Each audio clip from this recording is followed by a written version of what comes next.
पंतप्रधान नरेंद्र मोदी 2 दिवसांच्या ब्रुनेई देशाच्या दौऱ्यावर आहेत। भारताच्या पंतप्रधानांनी ब्रुनेईला भेट देण्याची ही पहिलीच वेळ आहे।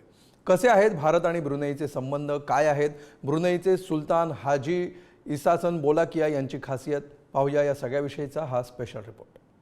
पंतप्रधान नरेंद्र मोदी आजपासून ब्रुनेई दौऱ्यावर आहेत। मोदींच्या दौऱ्याला विशेष महत्त्व आहे कारण ते ब्रुनेईला भेट देणारे पहिले भारतीय पंतप्रधान ठरलेत। ब्रुनेईचे सुलतान हाजी हसन अल बोलकिया यांच्या निमंत्रणानंतर मोदी ब्रुनेईला गेलेत। ब्रिटनची राणी एलिझाबेथ द्वितीय यांच्यानंतर सुलतान हाजी बोलकिया हे सर्वाधिक काळ गादीवर बसलेले राजे आहेत। आलिशान राजशाही जीवनशैली हे ब्रुनेईच्या सुलतानाचं खास वैशिष्ट्य आहे। ऑइल आणि गॅस साठ्यांमधून सुलतान बोलकियांची कमाई होते।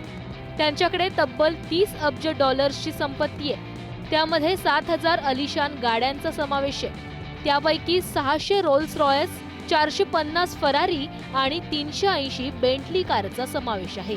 सर्वाधिक गाड्या बाळगणारा सुलतान अशी त्यांची गिनीज बुक मध्ये नोंद झाली आहे। भारत आणि ब्रुनेई यांच्यात 1984 पासून उत्तम सौहार्दपूर्ण संबंध आहेत। तेव्हापासून दोन्ही देशांनी अनेक क्षेत्रात सहकार्य वाढवलंय। यामध्ये शिक्षण, आरोग्य आणि संस्कृतीचा समावेश आहे। पंतप्रधान नरेंद्र मोदींच्या दौऱ्यात अनेक महत्त्वाच्या मुद्द्यांवर चर्चा होण्याचीही शक्यता आहे। यामध्ये व्यापार, गुंतवणूक आणि सुरक्षा सहकार्य यांचाही समावेश आहे। भारत आणि ब्रुनेई मधील व्यापारी संबंध अधिक दृढ करण्यासाठी विविध करारांवर स्वाक्षऱ्या केल्या जाऊ शकतात। याशिवाय नरेंद्र मोदी हे ब्रुनेईचे सुलतान यांच्याशीही चर्चा करणार आहेत, ज्यामुळे दोन्ही देशांमधील वैयक्तिक संबंध वाढायला मदत होणार आहे।